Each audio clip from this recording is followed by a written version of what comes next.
Good evening everyone. कैसे आप लोग? होप सो आप लोग बढ़िया होंगे। मैं बता दूं, मैं भी ठीक हूँ। सर हमारा क्या क्लास चल रहा था? सर हमारा इंक्वायरी इंस्पेक्शन इन्वेस्टिगेशन चल रहा था। सर खत्म हो गया था? सर लगभग खत्म हो गया था सर। नहीं सर, 3 सेक्शन बचे थे। सर मैंने कल ऑलरेडी वीडियो बड़ी हो रही थी, तो मैंने सोचा कि एक सेपरेट 3 सेक्शन का मैं अलग क्लास लेक्चर डाल दूंगा। सर बाद में ये मसलन लेक्चर नंबर 675 चाहिए सर। छोटे छोटे वीडियोज़ है, मैं डाल रहा हूँ। मैं कोशिश करूँगा 60 to 65 में कवर कर दूंगा इसको। सर आज कितना बड़ा लेक्चर होगा सर? देखो, आज का मेरा टारगेट है, मैं आज 2 वीडियो डालने का टारगेट है। एक तो मैं इसको विद इन 20-25 मिनट्स में ये 3 छोटे सेक्शन से मैं इसको खत्म कर दूंगा, पक्का खत्म कर दूंगा सर 20-25 मिनट्स में। ठीक है सर। सर और सर इसके बाद मैं एक नया चैप्टर चालू करूँगा। सर कौन सा बताएंगे? आराम से करेंगे, सीक्वेंस हमारा ऑलरेडी नोटेड है सर। चलो सर ठीक है। सर क्या चला था हमारा सर? सर हमारा चला था sir inquiry, inspection and investigation. Sir कहाँ तक हमारा सिलसिला हो चुका था? सर कहाँ तक सिलसिला हो चुका था सर? सर हमारा सिलसिला हो चुका था सर सेक्शन 226 तक। सर आज हमारा नया सेक्शन है सेक्शन 227। दैट इज मेन है सर। देखो इसमें क्वेश्चन बन सकते हैं सर 227 और एक 228 से क्वेश्चन छोटा बन। 227 तो इंपॉर्टेंट है। देखो 228 229 मैं बताऊंगा, लेकिन 227 सर मोस्ट इंपॉर्टेंट है सर, मोस्ट इंपॉर्टेंट 227। सर क्या है सर? हेडिंग सर सेक्शन क्या है sir? Legal adviser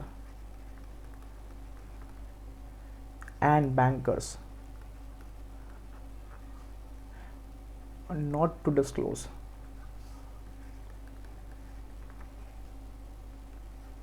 certain information. Sir एक बात पूछूं सर आपसे? सर एक बात बताओ, ये बंदा है, इसने क्या किया सर? मर्डर किया। परफेक्ट सर, मर्डर किया। इसने क्या किया? अपना वकील ले आया। ये इसका वकील था। कौन था सर? वकील था सर, वकील था। अब एक बात बताओ, ये कोर्ट है, इस बंदे ने, इसने जो मर्डर किया था, ये तो हंसता, ये इसने ना अपने वकील को सब कुछ बताया होगा सर कि मैंने ना इसका मर्डर किया है, मैं ही हूँ, बट तुम क्या करो, तुम मेरे को डिफेंड करो। अब एक बात बताओ, कोर्ट को पता है कि इसको सब पता है, या जो भी प्रोसीडिंग चल रहा है, या जो भी मान लो ट्राइब्यूनल जो भी है, इनको पता है कि इस वकील को तो सब पता है। वकील को तो उसने बताया होगा, उसके पार्टी ने बताया होगा, जैसे हमने स्कैम लिखा होगा हर्षद मेहता को, उसमें उसने बताया होगा कि उसको कैसे क्या स्कैम कर रखा है। तो ये तो सर, ये तो जान रहा है ना सर सब कुछ। आपको वकील तो सब कुछ जान रहा है ना सर, बट सर इसके ही तो पैसे मिलते हैं वकील को, या कुछ भी वकील को, मतलब क्या करते हैं सर, हमारे पार्टी जो भी फंसी रहती है उसको सेव करना इसका ही तो काम है सर, डिफेंड करना। इसे पता है कि आप गलत हो, फिर भी सर आपको डिफेंड करेंगे सर हम, एडवोकेट। तो सर एक बात सोचो ना सर, इनको तो सब कुछ पता है। अब चाहे तो कोर्ट क्या कर सकती है, ईजिली आ सकती है, इन पे बंदूक ताने या पूछे कि भाई मर्डर किसने किया था। इनको तो पता है, अगर ये बोल दे कि हाँ मर्डर इसने किया था, तब तो कोई सोचो ना, तब तो कोई कोर्ट कचहरी ही नहीं होगा फिर तो, क्योंकि जिसने मर्डर किया अपने डिफेंड में एक वकील तो लेगा, वकील को सब पता होगा। अगर वकील ही सब बोलना चालू कर दे, फिर ये काम किस पे आपका सर? सर काम किस बात? सोचो ना, कोर्ट क्यों जाएगा? कोर्ट डायरेक्ट जाएगा, बोलेगा भाई मर्डर किसने किया? वकील बोला इसने किया। भाई इसके पैसे थोड़ी ना मिल रहे, किसी को डिफेंड करने के पैसे मिल रहे हैं सर। ये इन्फॉर्मेशन नहीं देगा सर, सिंपल सी बात, ये इन्फॉर्मेशन नहीं देगा। तो सर ये एक्ट क्या बोलता है सर? सेक्शन 227 देखो, 27 क्या बोल रहा है सर? सुनो इसकी वर्डिंग सुनो सर, पहले क्या बोल रहा है। सेम चीज़ है जो मैं एग्जाम्पल समझा सर, सेम चीज़ सुनो क्या wording. Nothing in this chapter shall require, देखो कुछ नहीं है, छोटे सेक्शन सर, मैंने बस मिस हो गया था कल, बट छोटे सेक्शन खत्म करूंगा आज। Sir require the disclosure to the, sir देखो ये बोल रहा है कि इस चैप्टर में कुछ भी डिस्क्लोजर नहीं देना है। किनको किनको नहीं देना है? भले तुम्हारे पास ट्राइब्यूनल भी आ जाए, ट्राइब्यूनल आ जाए, या मान लो सीजी खुद उठ के आ जाए, या आरओसी आ जाए, रजिस्ट्रार आ जाए, मतलब ये 3 पार्टी आ गए ना, ये 3 पार्टी अगर उन लोगों के पास आ गए ना, कौन sir? Legal adviser first legal adviser, second sir banker. देखो इसको है ना वो किया गया, फिक्स किया गया सर, ऐसा नहीं है कि सीए सीएस बोला गया, बोला सिंपल लीगल एडवाइजर, मतलब एडवोकेट कहा गया, और बैंकर्स। इनके अलावा सर, इनके अलावा तो देना पड़ेगा, इन्वेस्टिगेशन हो रहा है तो यहाँ पे सेपरेट सेक्शन की वर्डिंग है सर, बैंकर्स और लीगल एडवाइजर। तो ये 2 नाम तो याद रख लें sir, legal adviser and bankers. तो क्या बोले sir? Nothing in this chapter shall required to disclose, किनको किनको? ट्राइब्यूनल भी आपके पास आ गया, मान लो ट्राइब्यूनल आया, और वो पहले वर्डिंग कंप्लीट करता हूँ, ठीक है। और टू इंस्पेक्टर, मतलब कोई भी लोग, बाय किसके द्वारा sir? By legal adviser, that is lawyer.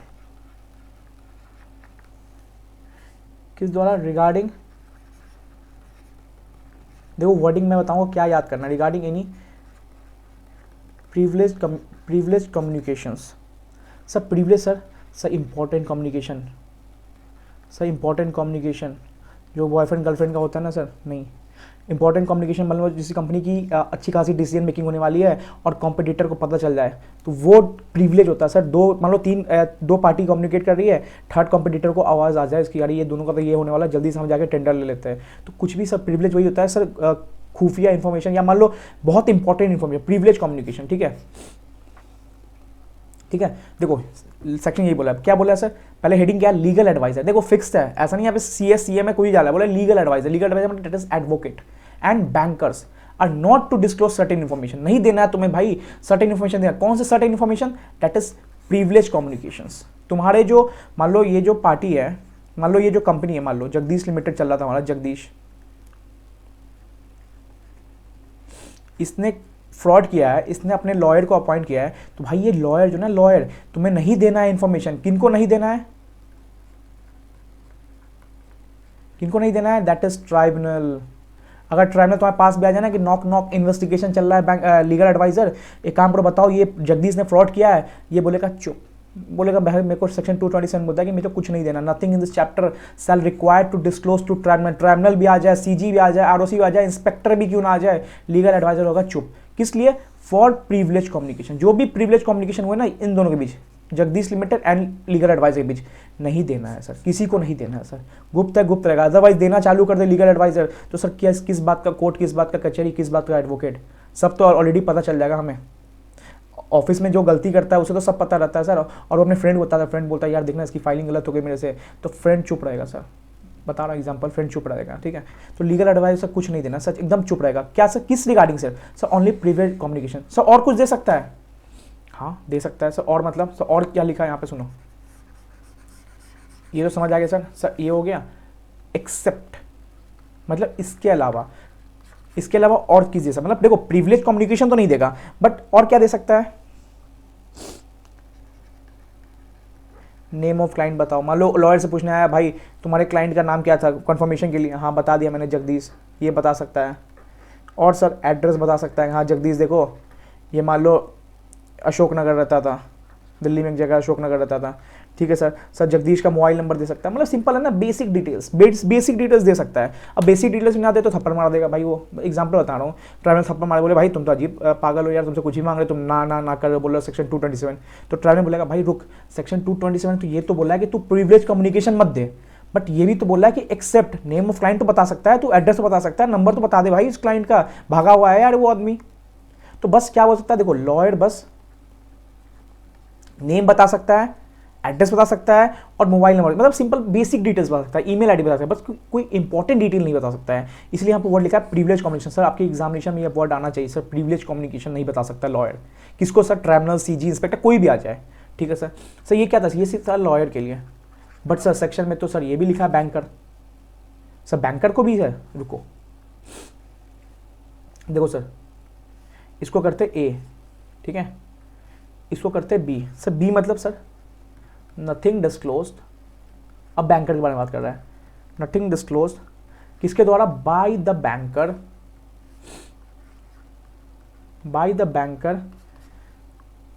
Of any person और बॉडी कॉर्पोरेट। ठीक है, मतलब बोला सिंपल कि तुम बैंकर, तुम्हें भी नहीं डिस्क्लोज करना है किसके रिगार्डिंग, कोई भी पर्सन या कोई भी बॉडी कॉर्पोरेट रिगार्डिंग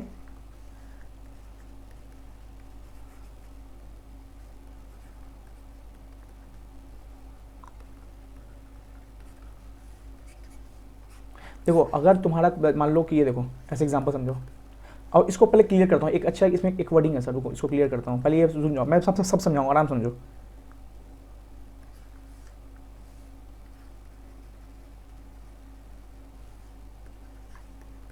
नोट्स मिल जाएंगे सर, वो टेंशन मत लो, मैं बस समझने पे देखो, समझने फोकस करो सर, समझ जाओगे ना सर कॉन्सेप्ट, तो आपके लिए आप खुद से भी रीडिंग करोगे सर बहुत इजी हो जाएगा। बट है ना ये वर्डिंग समझने के लिए ना, देखो अभी आप पढ़ने जाओगे सर, आपके पास एग्जामिनेशन टाइम भी नहीं है, या मान लो आप फर्स्ट टाइम मेहनत कर रहे हो ना, मैं बस उस मेहनत को ना सर साइन कर रहा हूँ सर, बस मैं समझो कि आपका जो 100% जहाँ लगना था ना, मैं उसको 10% कर दूंगा सर, 10%।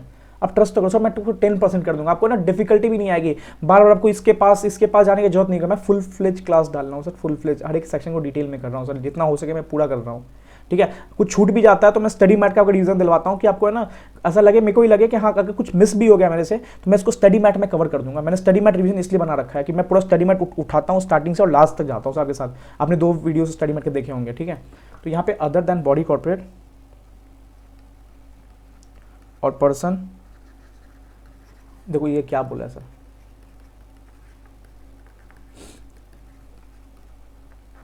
देखो क्या बोला है, देखो ये इंस्पेक्टर है, ठीक है, या मान लो ट्राइब्यूनल, या मान लो सीजी, ठीक है, या मान लो आरओसी, ये 4 लोग तो हमने देखा ऊपर। ये क्या किया इन्होंने, जगदीश लिमिटेड का, सर किसने सर, जगदीश लिमिटेड का इन्वेस्टिगेशन कर रहे थे। जगदीश लिमिटेड का बैंक अकाउंट कहाँ है सर, सर कोटक में। मतलब कोटक बैंक में जगदीश लिमिटेड क्या है, बैंक अकाउंट है, समझते जाओ। कोटक में क्या है सर, जगदीश लिमिटेड का बैंक अकाउंट है। अब इंस्पेक्टर आया, बोला यार जगदीश लिमिटेड का है ना एक ट्रांजैक्शन हुआ है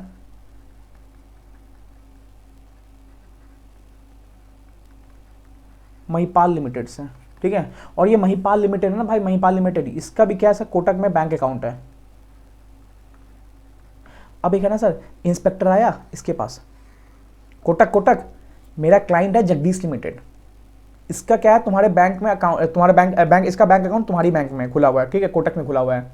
कोटक बोला ओके कोई बात नहीं, बताइए सर आपको काम किया है, जैसे बैंकर बोलते हैं। देखो इसने एक ट्रांजेक्शन किया महिपाल लिमिटेड से, सपोज 100 करोड़ का। तो सर इंस्पेक्टर बोला कोटक को, मेरे को है ना महिपाल का भी बताना यार, महिपाल के एड्रेस देना, महिपाल का डिटेल देना, महिपाल का बैंक अकाउंट नंबर देना, ये देना। कोटक बोलेगा नहीं दूंगा। किसके लिए, महिपाल के लिए। क्यों, महिपाल का इन्वेस्टिगेशन हो रहा, नहीं सर इन्वेस्टिगेशन हो रहा जगदीश। तो देखो sir, nothing disclose by the banker जो है ये कोटक कुछ डिस्क्लोज नहीं करेगा ऑफ एन एनी पर्सन और बॉडी कॉर्पोरेट। मान लो इसका, या मान लो महिपाल नहीं है, या मान लो कोई सनी है, तो सर सनी हो गया पर्सन और बॉडी कॉर्पोरेट हो गया महिपाल लिमिटेड। तो सिंपल बोला है, जो बैंकर है ना, ये जो बैंकर है ना कुछ डिस्क्लोज नहीं करेगा किसके रिगार्डिंग, जो भी पर्सन या बॉडी कॉर्पोरेट है regarding as to affair of his customer. मतलब ये दोनों ना इसके कस्टमर थे, महिपाल लिमिटेड एंड सनी क्या थे, कस्टमर थे इसके कोटक का कस्टमर थे। तो इंस्पेक्टर आके बोलेगा ना कोटक सनी का मेरे को बैंक अकाउंट दिखाना यार, उसका ना जगदीश लिमिटेड से कुछ ट्रांजैक्शन हुआ है। कोटक बोलेगा भाई मेरे को सेक्शन 227 पावर है कि मैं अपने कस्टमर, जो कोई पर्सन हो या कोई बॉडी कॉर्पोरेट हो, मैं उसका डिटेल नहीं दे सकता, बट वो मेरे कस्टमर है। तो कस्टमर नहीं है तो वर्डिंग से क्लियर है। अफेयर्स किसके रिगार्डिंग, अगर वो कस्टमर है तो सनी कस्टमर था यहाँ पे उसका, भले जगदीश से ट्रांजेक्शन हुआ उसका, या महिपाल कस्टमर था बैंक का, भले इसका जगदीश से ट्रांजेक्शन हुआ है, तो नहीं देना बैंकर को। बट ये इंस्पेक्टर बोले यार मेरे को जगदीश लिमिटेड का जितने बैंक स्टेटमेंट है मेरे को सब निकाल के दो। कोटक बोला नहीं देना है, मारेगा बैंकर को थप्पड़, बोलेगा तू लीगल एडवाइजर नहीं है, लीगल एडवाइजर पावर है कि कम्युनिकेशन नहीं देना है। तेको क्या है सर, तेको देना पड़ेगा। कोटक से जो मांगा जाएगा बैंकर से, जिस पे इन्वेस्टिगेशन चल रहा है ना उसके रिगार्डिंग देना पड़ेगा। इसलिए यहाँ लिखा अदर देन बॉडी कॉर्पोरेट और person whose investigation is past sorry. तो जिस पे इन्वेस्टिगेशन ऑर्डर पास हो चुका है ना उसके रिगार्डिंग देना पड़ेगा, ठीक है सर। इसे क्या समझ आया सर, इसे ये समझ आया कि हम स्कोप से आगे नहीं आ सकते। स्कोप मतलब सर जगदीश का इन्वेस्टिगेशन चल रहा है, जगदीश के बारे में लो ना बैंकर से, जाओ जगदीश के बारे में बैंक स्टेटमेंट लो, जो लेना जो लो जगदीश बारे में। बट जगदीश लिमिटेड का किसी के साथ ट्रांजेक्शन हुआ है और उसका भी अकाउंट कोटक के पास है, तुम कोटक के पास जा रहे हो, बोलो कि महिपाल का भाई अकाउंट कुछ देना, स्टेटमेंट निकाल देना या सनी का देना, दैट्स नॉट राइट सर, नहीं दे सकता बैंकर बस उसका देगा, उसका सब कुछ देगा सर जिसका ऑलरेडी इन्वेस्टिगेशन ऑर्डर पास हो चुका है। यहाँ पे क्या था सर, यहाँ पे लीगल एडवाइजर को प्रिविलेज कम्युनिकेशन नहीं देना, बट क्या देना है, सिर्फ एड्रेस देना है। किसका, जो क्लाइंट है उसका फंसा हुआ जगदीश लिमिटेड। यहाँ पे यूनिक क्या था, जगदीश लिमिटेड का सब कुछ देना है उसको, बैंकर के पास जो सब कुछ देना है, बट किसका नहीं देना है, अगर उसका कोई कस्टमर बॉडी कॉर्पोरेट जो जगदीश लिमिटेड से लिंक रखता हो, या मान लो कहीं भी रखता हो, तो इंस्पेक्टर मांग रहा है कि भाई मेरे को महिपाल का दो, सनी का दो, ये बोलेगा भाई नहीं चल रहा है क्योंकि तुम्हारा तो ये दोनों पे इन्वेस्टिगेशन ही नहीं चल रहा है, तुम्हारा तो इस पे इन्वेस्टिगेशन चल रहा है, मैं क्यों उसके बारे में दूँ। सिंपल। तो ये आपका लॉजिक क्लियर होना चाहिए सर। बैंकर बस अपने पार्टी का दे सकता है जिसमें इन्वेस्टिगेशन चल रहा है, लीगल एडवाइजर नहीं दे सकता। क्या नहीं दे सकता, प्रिविलेज कम्युनिकेशन जो भी पार्टी चल रहा है, एक्सेप्ट बेसिक डिटेल दोनों लीगल एडवाइजर से पूछने क्या भाई इसका बैंक एड्रेस देना, नाम बताना, इसका फोन नंबर देना, तो दो ना। बट बोले कि यार एक बात बताओ, उसने 60 करोड़ का फ्रॉड किया था लीगल एडवाइजर, तुमने कुछ केस लड़ा था क्या, क्या लग रहा है, क्या कौन किया होगा फ्रॉड? लीगल एडवाइजर बोला भाई सेक्शन 227 बोला कि हम नहीं बताएंगे कुछ भी, प्रिविलेज कम्युनिकेशन, ठीक है। बैंकर पास गया, बोला बैंकर जगदीश लिमिटेड का ना एक बैंक स्टेटमेंट निकालना इस महीने से इस महीने तक। बैंक बोलेगा लो सर, सेक्शन 227 पावर देता है कि बैंकर को देना पड़ेगा जो भी इन्वेस्टिगेशन चल रही है। बट इंस्पेक्टर बोले कि बैंकर यार जगदीश लिमिटेड का ना महिपाल के साथ ट्रांजेक्शन हुआ था, एक काम करो महिपाल भी तुम्हारे अकाउंट में है सर, एक काम करो महिपाल का देना बैंक स्टेटमेंट। बैंकर बोलेगा नहीं दे सकते सर, हम कोई भी डिस्क्लोज नहीं कर सकते अपना बॉडी कॉर्पोरेट या पर्सन रिगार्डिंग कोई इन्फॉर्मेशन जो मेरे कस्टमर है जिसका इन्वेस्टिगेशन ऑर्डर नहीं पास हुआ है। All clear sir, done. यही है सर सेक्शन, बस यही है, याद रखना सर। दोनों में थोड़ा डिफरेंस था, प्रिविलेज कम्युनिकेशन एंड जिसका इन्वेस्टिगेशन हो रहा है उसका डिफरेंस था, ठीक है सर। नेक्स्ट सर, अब देखो सर ऐसे ही धुआं उड़ जाएगा। सेक्शन 228 सर, आपने एक सेक्शन पढ़ा था फॉरेन कंपनी में कि debentures, CSR, books of account, ये सब भी क्या होगा, ये सब भी फॉरेन कंपनी को एप्लीकेबल होगा। याद आ रहा होगा आपको सर, 390 के सीरीज में था सर, ठीक है। बस यही बोला है कि यहाँ पे एक सर एक चीज़ और था, इंक्वायरी इंस्पेक्शन। इंक्वायरी इंस्पेक्शन मतलब सर देखो, provision of this chapter that is inquiry inspection and investigation shall apply, क्या sir shall apply mutatis mutandis, मतलब as same as,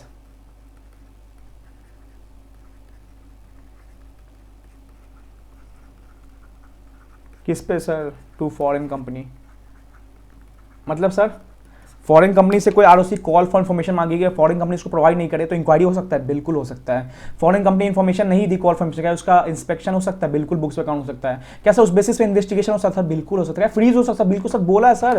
provision of this chapter मतलब सारे 206 से लेकर 229 तक सब फॉरेन कंपनी में लग सकते हैं। एग्जाम में क्वेश्चन आ गया सर कि फॉरेन कंपनी ने कॉल फॉर इन्फॉर्मेशन नहीं दिया, फॉरेन कंपनी ने बुक्स ऑफ अकाउंट नहीं दिया, फॉरेन कंपनी के डायरेक्टर ने असिस्टेंस नहीं दिया, फॉरेन कंपनी के रिलेटेड कंपनीज थी 219 206 कुछ भी दे दिया सर फॉरेन कंपनी रिगार्डिंग, तो ये मतलब क्या नहीं हो सकता, सब हो सकता है sir. Provision of chapter shall apply mutatis mutandis as same as, सारे सेक्शन जो इस चैप्टर के ना इंक्वायरी इंस्पेक्शन, चैप्टर मतलब sir inquiry inspection sir question आ चुका है सर, इसलिए बता रहा हूँ, ध्यान रखना सर। क्योंकि और इसने यहाँ भी बोल रखा था सर फॉरेन कंपनी में एप्लीकेबल होगा, 394 या 395 की सीरीज में, सॉरी 384 या 385 था, यहाँ भी बोल रखा सर कि फॉरेन कंपनी पे डिवेंचर, CSR, इंक्वायरी इंस्पेक्शन सब एप्लीकेबल होगा। तो इसको यहाँ पे और क्लियर कर दिया कि इस चैप्टर के सारे प्रोविजन इंक्वायरी इंस्पेक्शन इन्वेस्टिगेशन के shall apply mutatis mutandis to foreign company. Foreign company में ये नहीं बोल सकता मेरे पे इंक्वायरी नहीं हो सकता, भाई हम इंडिया वालों को नहीं छोड़ते हैं। इंडिया कोई कंपनी अगर फ्रॉड कर रही है तो उसको हम छोड़ेंगे नहीं, उसका इन्वेस्टिगेट करेंगे। तुम तो भाई फॉरेन से आए लूटने के लिए, तुम्हें तो अच्छे से लेंगे हम तुम्हारी, सॉरी फॉर वर्ड्स, तुम्हें अच्छे से हम सुनाएंगे, तुम्हें अच्छे से हम इन्वेस्टिगेशन करवाएंगे, ठीक है। तो यहाँ पे याद रखना सर फॉरेन कंपनी में क्या सर मुटेटिस मुटेंडिस जो भी प्रोविजन 206 से 229 इस चैप्टर का कुछ भी क्वेश्चन अगर फॉरेन कंपनी से लिंक कर देना सर, आंख बन के बोलना यस एप्लीकेबल होगा फॉरेन कंपनी पे, ठीक है सर। 228 सर इतना ही है सर। नेक्स्ट सर देखो, ये आया था सर जुलाई अटेम्प्ट में आया था, अभी जो जुलाई अटेम्प्ट हुआ था ना इसमें क्वेश्चन आया था सर, चांसेस कम थे आने के इससे, बट आ गया सर। क्या है सर, सिंपल सुनो,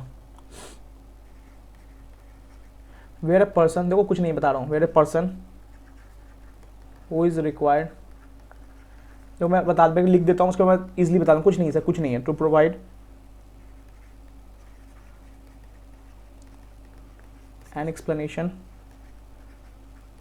और make a statement during course of investigation और इंक्वायरी, पहले लिखना था ठीक है बट कोई नहीं, इंक्वायरी और इंस्पेक्शन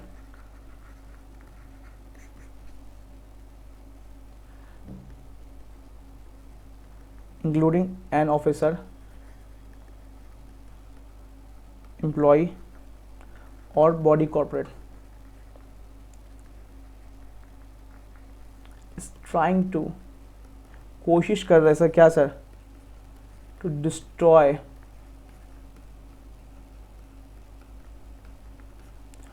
देखो सर मैं सिंपल समझाता हूँ, देखो ये वर्डिंग्स ऐसा ही है, देखो कुछ नहीं है सर, देखो समझो, आपका इन्वेस्टिगेशन चल रहा है या इंक्वायरी चल रहा है या इंस्पेक्शन चल रहा है, दो भी 207 208 210 212 ये सब है, 207 208 इंक्वायरी इंस्पेक्शन, 210 212 213 इन्वेस्टिगेशन। इस इंक्वायरी इन्वेस्टिगेशन में ना मान लो इंस्पेक्टर है, इसने मान लो कंपनी के डायरेक्टर को बुलाया और इससे स्टेटमेंट लिया कि बताओ भाई इस कंपनी में जो 60 करोड़ का सेल हुआ था वो किसको बोला, इसने दूसरा आदमी का नाम बोल दिया। फिर डायरेक्टर बुलाया, इसने दूसरा आदमी नाम बोल दिया। तो यही बोला सर, देखो where a person is required to provide explanation और मेक अ स्टेटमेंट, जो भी पर्सन बुलाया गया, जिससे एक्सप्लेनेशन लेने के बुलाया गया during course of investigation inquiry के बीच में, इंक्लूडिंग ऑफिसर, वो ऑफिसर ही क्यों ना हो, चाहे एम्प्लॉई क्यों ना हो, या मान लो कोई कंपनी के बेसिस पे कोई क्यों ना आ रहा हो, ठीक है। उसने क्या किया सर, या मान लो उसको बुलाया गया कि आप ये पेपर लेके आओ, उसने वो पेपर जला दिया। या बोला गया कि आपको बुलाया गया, आपने क्या किया, गलत इन्फॉर्मेशन दे दिया। यहाँ बोला गया 60 करोड़ का सेल हुआ, इसने बोल दिया नहीं सर तो 20 करोड़ सेल हुआ, तो मैं कंफर्म हूँ, मैं डन देता हूँ। तो कुछ भी डिस्ट्रॉय किया ना, कुछ भी डॉक्यूमेंट डिस्ट्रॉय किया ना उस डायरेक्टर ने बुलाने ड्यूरिंग इन्वेस्टिगेशन इंक्वायरी, या मान लो कुछ भी गलत दिया ना, फॉल्सीफाई किया ना सर, फॉल्सीफाई, या मान लो कुछ भी टेम्परिंग किया, मतलब कुछ भी एसेट्स बेच दिए, डिस्पोज कर दिए, मतलब कुछ भी गलत कर रहा है सेक्शन 229 जस्ट लाइक दोस्त चैप्टर हर लास्ट क्या होता है, पेनल्टीज होता है। तो जो भी पर्सन बुलाया गया ड्यूरिंग इंक्वायरी, इंस्पेक्शन, इन्वेस्टिगेशन, उसने क्या किया, डिस्ट्रॉय कर दिया, मल्टीफाई कर दिया, फॉल्सीफाई कर दिया, टेम्परिंग कर दिया, डिस्पोज ऑफ एसेट कर दिया, ठीक है, जो कि prejudicial to the interest of company था। या मान लो कुछ भी गलत कर दिया, सिंपल वो कुछ भी गलत कर दिया इस सेक्शन, इस ड्यूरिंग प्रोसेस में, टोटल प्रोसेस में, टोटल इंक्वायरी इंस्पेक्शन के इन्वेस्टिगेशन प्रोसेस में गलती कर दिया सर, या मान लो डॉक्यूमेंट्स मांगे उसमें फॉल्स एंट्री पास कर दिया। सिंपल, देखो ये वर्डिंग है सर, ये वर्डिंग है, देखो इतना याद होगा नहीं, बट एक ना केस स्टडी बन गया था सर, कि उसने ना अपने ईमेल पे गलत इन्फॉर्मेशन दे दिया। ये जुलाई 8 में आपके क्वेश्चन उठाना, उसने अपने ईमेल पे गलत इन्फॉर्मेशन दे दिया, या ऐसा ही करके कुछ था कि उसने गलत इन्फॉर्मेशन प्रोवाइड कर दिया इंस्पेक्टर को। तो सर क्या होगा सर, देखो कुछ नहीं होगा, सिंपल से क्या होगा सर, देखो याद रखना, simple, he shall be punished for doing fraud under section 447। Sir 447 क्या है सर, ये फ्रॉड का है, ये सेपरेट पढ़ाऊंगा, बट समझ लेना कि इस सेक्शन में, इस टोटल प्रोसेस में, मतलब 206 से लेकर 206 तो कॉल फॉर्म, 207 से इंक्वायरी इंस्पेक्शन चालू होता है। तो 207 से लेकर 229 में जहाँ इंक्वायरी इंस्पेक्शन इन्वेस्टिगेशन हो रहा है, किसी पर्सन को बुलाया गया, उससे रिकॉर्ड लिया गया, या मान लो उससे एक्सप्लेनेशन लिया गया, या मान लो उससे कुछ भी है ना लिया गया, या मान लो नहीं भी लिया गया तो उसने डिस्ट्रॉय कर दिया। जैसे हमने लिखा था ना सर 209 में कि आरओसी इंस्पेक्टर पहुंच ही रहा है, उसने क्या किया, जला दिया। अब मान लो आरओसी इंस्पेक्टर स्पेशल कोर्ट का परमिशन लेके आया था, पहुंचा, देखा कि डायरेक्टर जला रहा है पेपर, तो सर वहां पे पनिशमेंट मिल सकता है सर 447 में। या मान लो ला रहा है डायरेक्टर, क्या पहुंच ही गया सर, आरओसी इंस्पेक्टर पहुंच ही गया, डायरेक्टर ने ऐसे पेपर लिया और खा लिया, डिस्ट्रॉय कर दिया पेपर को। तो भाई तुम ये सब जो काम कर रहे हो ना सर, ये फ्रॉड है। तो 447 में तुम्हें ना फ्रॉड लोन पेनल्टी लगेगी, वहाँ पेनल्टी से सेपरेट दी हुई है। 447 एक अच्छा सेक्शन है, हमेशा पढ़ते हैं सर, ऑडिट में भी है कहीं पे, और लॉ में भी है। इसका सेपरेट सेक्शन में पढ़ाऊंगा, आगे देख लेंगे इसको सर, आगे चैप्टर आता है एजुकेशन, वहाँ पे देखेंगे थोड़ा, ठीक है। तो याद रखना सर, कोई भी देखो, कोई भी एम्प्लॉय हो, कोई भी बॉडी का कंपनी का बेसिस क्यों ना हो, या कोई भी ऑफिसर ही क्यों ना हो, उसने क्या किया, डिस्ट्रॉय कर दिया। मतलब पहुंचा इंस्पेक्टर, यहाँ पहुंचा, इसने क्या किया, ये बस है ना एक खा लिया सर, इसने डायरेक्ट पेपर खा लिए सारे। भाई तुमने क्या कर दिया, तुमने डिस्ट्रॉय कर दिया पेपर को, डिस्ट्रॉय कर दिया, तो 447 तुम पे लग गया, फ्रॉड होगा। भाई तुम फ्रॉडलेंट पर्सन हो, तुम तो फ्रॉड वाला काम करते हो, ठीक है सर। दैट्स इट, 229 आपका पूरा इंक्वायरी इंस्पेक्शन इन्वेस्टिगेशन खत्म कर दिया मैंने। कितने घंटे होंगे सर, शायद मुश्किल से मुश्किल शायद 4 आवर्स होंगे सर। 4 आवर्स में आपको 5 to 6 मार्क्स का डिस्क्रिप्टिव तो 100% आना है, एक क्वेश्चन तो आना ही है, ऑब्जेक्टिव आना है। तो मान लो ना 6 to 7 नंबर आ रहे हैं सर, मैंने 4 आवर्स खत्म किया सर, और प्रॉपर दिया सर, प्रॉपर आपको दिया, स्टडी में रिवीजन करवा दूंगा सर मैं आपको, ठीक है। दैट्स इट फॉर आज के लिए, थैंक यू सर।